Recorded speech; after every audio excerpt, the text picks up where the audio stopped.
All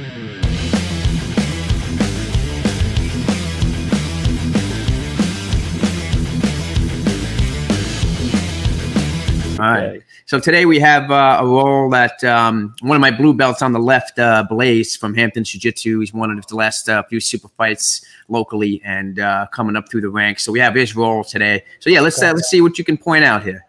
Okay.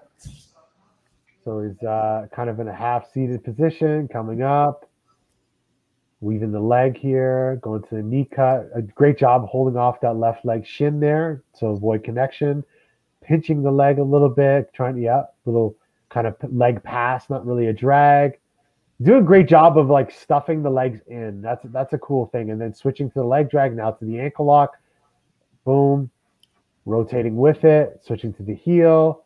Perfect. You know, like it's so far so good. You know, doing a great job. I really like seeing like if you guys can pause it, maybe go back a bit. Do you guys have that ability or not? Yeah.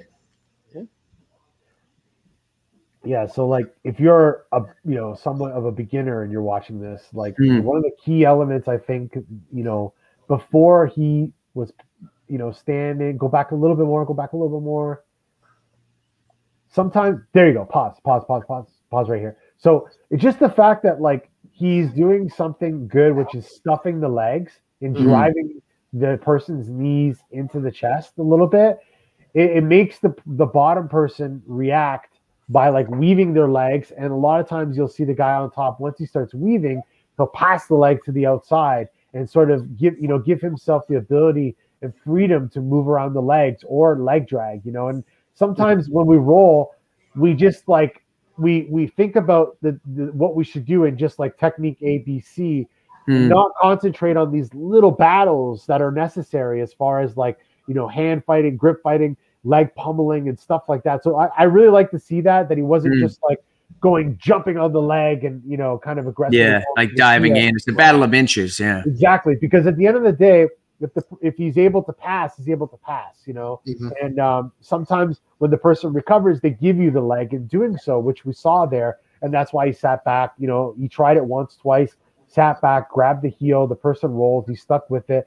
He was a little, he was, continue. See how he's like, right here, boom. Just kind of pushing the legs, stuffing the knees in, backstepping there, leg drag position. Then he goes, okay, let's end this.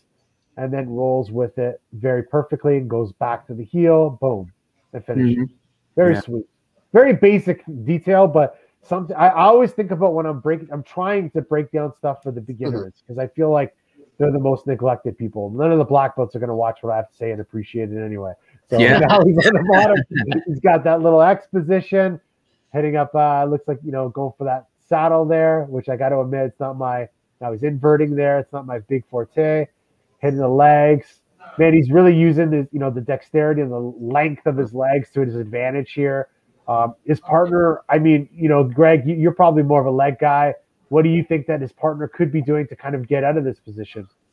Yeah, I mean, definitely being going against somebody with some leg, acumen, you got to be able to, more than just trying to defend, you got to be able to get really good at the heel slip. I mean, I think that's like the first thing, especially with heel attacks. I mean, leg attacks is one thing. You're talking IBJJF and you're talking, toe holds, knee bars, straight ankle locks. It's different, than just simply booting. You got to have that ability to feel and slip the heel in specifically, I feel like if you just think about the first armbar escape that most people teach, they teach the thumb, like your thumb's got to be turned around.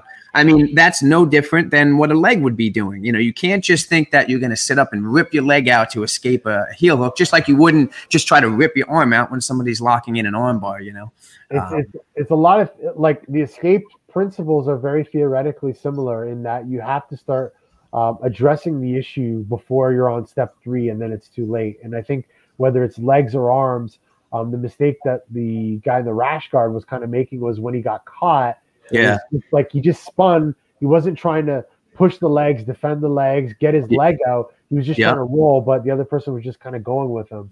and it was just too late, you know. I think that goes back to the point, like with the leg attacks. Yeah, see, he finished his own heel hook there, you know. And part of training, like when you get caught in an arm bar, you know when it's extended to the point where you got to think about your tapping. I think when people start with legs, they don't know where that point is of when you have an extended limb and it's about to come on. You know what I mean? You think of a white belt when they get caught in an arm bar, they're just trying to rip their arm out. They don't know that it's extended and about to happen and about to make you tap.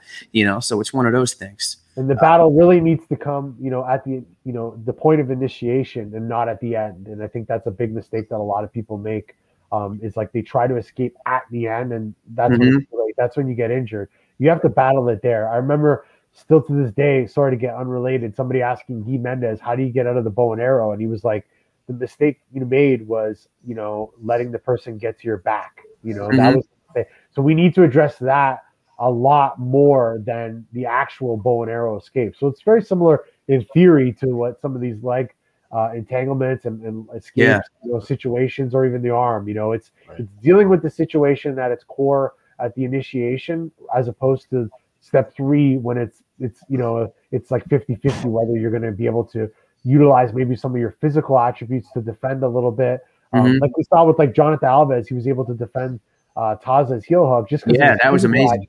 But that was his physical attributes. You know, there was times where he was sticking his arms in to defend. I'm not talking about those times. That was technical. But there was a time where his heel was cooked and he was just looking at Taza in the face. But, you know, I don't know how good his heel is right now, but that's got to hurt. So, yeah, back to the roll here. Liking this guy's, you know. There he goes to his heel hook again. You know, and it's the prediction too. Like, you know, I think the guy in the rash guard, he's not realizing this is going to come on. Like, you know what I mean? So he's almost like going into that same position. Yeah. Like repetitively. So he's not. It's that. Okay, I feel where this is starting to go. Like a lot of times when I'm trained, I feel like, okay, this is what they're going to do, or they're going to do one of these two things, and recognizing, you know, like, oh, okay, this may be what they're going to attack me with. So getting ready to even start defending it before it even gets in there. Yeah, and I think that's something important, like with academies, especially at my academy. Yeah, no gi, you know, we allow the heel hooks, we teach the heel hooks and the leg locks, and the gi, we stick with the IBJJF rules. But everybody knows that. And everybody going into that, you know, everybody starts out with the basic levels of defense, escape, basic positions, even with leg attacks and heel hooks. You know, to bring it to the point, it's like you need to know the fundamentals before you can start to go any further. I think there's a misconception that any of the heel attacks or the new school stuff is just kind of throwing it out there. But there's no learning the new unless you know the fundamentals and the old. Yeah. What I noticed right now was the guy in the tank top. You know, when he was in close guard, my one not critique, but just observation was, as opposed to like controlling his partner's head and posture, he was content to kind of allow him to get up, only because it looks like he was specifically going for a leg entanglement. You know what I mean? Whereas he's got those legs, he can use them. He could probably get his hips up nice and high from the close guard. And, you know, just by simply controlling the head and bringing his posture down and getting off a lot of attacks there, use that like side close guard that Shanji does.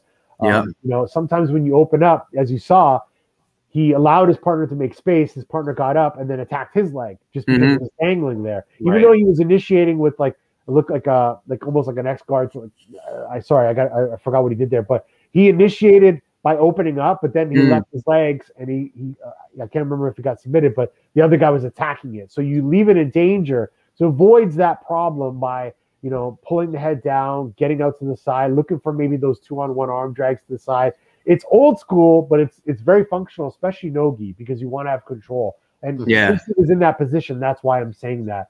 You got to think like the no-gi, like you're saying, you know, like if you want to keep that closed guard, you know you're not going to be susceptible to leg attacks in that point. Anytime you're opening the guard, you're opening up to all sorts of different options, leg entanglements. So, yeah, that's definitely. Exactly.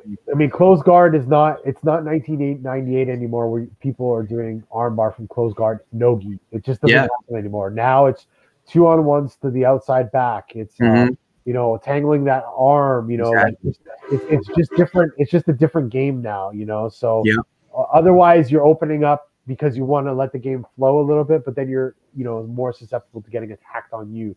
So those are sort of like the new norms, you know, 2-on-1, going to the back, head control, looking for the triangles, slipping out, all that sort of stuff.